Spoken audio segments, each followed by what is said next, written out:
Saya Baim Juanda. Masya Allah. Bagaimana caranya agar khusyuk sholat? Mohon penjelasannya, Habib.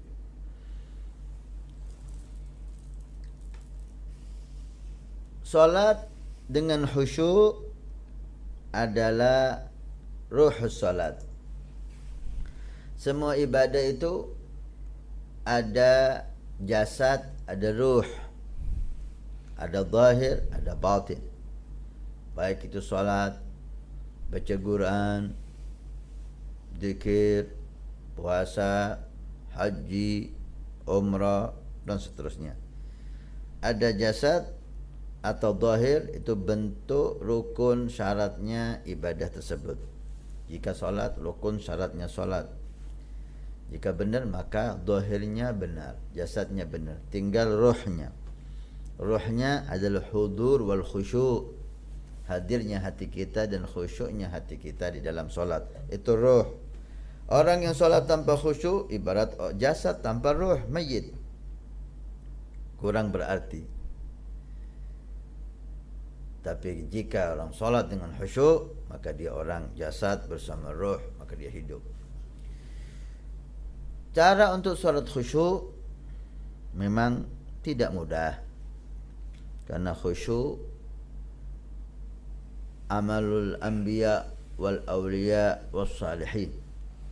Itu ibadahnya para nabi, para rasul, para aulia, itu ibadah khusyuk. Tidak mudah, tapi juga tidak sulit.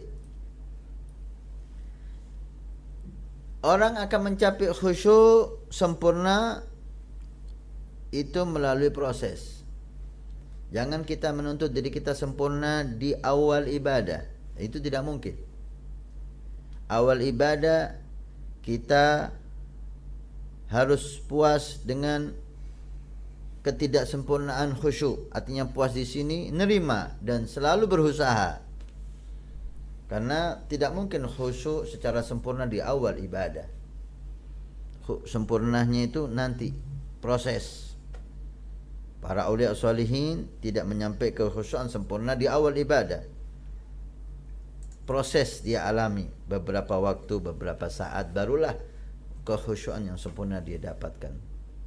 Ada beberapa cara, di antaranya mulai daripada wudu. Wudunya harus khusyuk. Orang yang wudunya khusyuk, insyaallah solatnya khusyuk. Di antaranya sebelum solat kita hadirkan dan kita bayangkan bahwa kita ini sekarang berdiri di hadapan Allah dan Allah melihat hati kita. Jika kita sadar kita berhadapan kepada Allah, berdialog kepada Allah di dalam salat kita, pastilah kita khusyuk. Kenapa kita enggak khusyuk? Perasaan menghadap Allah ini yang kurang di hati kita. Sering sekali guru mulia kita Habib Omar sebelum salat beliau menasihati kita, bayangkan annakum tagifuna baina yadayir rahman.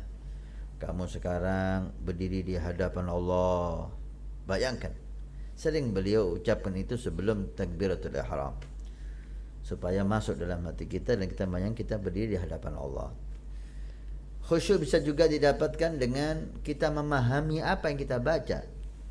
Pelajari arti daripada Allahu Akbar kabira, doa iftitah. Pelajari arti dan makna daripada surat Al-Fatihah. Pelajari arti dan makna daripada zikir ruku, zikir sujud. Itu juga menunjang khusyuk. Khusyuk juga bisa didapati kita kosong daripada kesibukan atau keinginan nafsu kita. Artinya orang yang lapar dan waktu sholat masih panjang, jangan sholat, makan dulu, kemudian anda sholat. Sehingga ketika anda sholat, anda tidak terganggu dengan keinginan makan. Sampai dikatakan orang yang ngantuk berat dan waktu sholat masih panjang, jangan sholat, tidur dulu. Beri nafsu bagiannya. Kemudian anda bangun, anda sholat dalam keadaan fresh dan sehat, tidak terganggu oleh ngantuk. Selesaikan dulu urusan-urusan duniawi Anda, kemudian Anda masuk ke hadrah menghadap Allah Subhanahu wa taala. Dan tidak kalah pentingnya, mohonlah kepada Allah untuk Allah berikan di hati kita khusyuk di semua ibadah. Dan dikatakan khusyuk awwalu ilmin yurfa. Ilmu yang pertama diambil oleh Allah adalah khusyuk.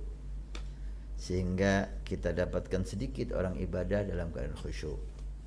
Mudah-mudahan kita masuk yang sedikit itu. Amin.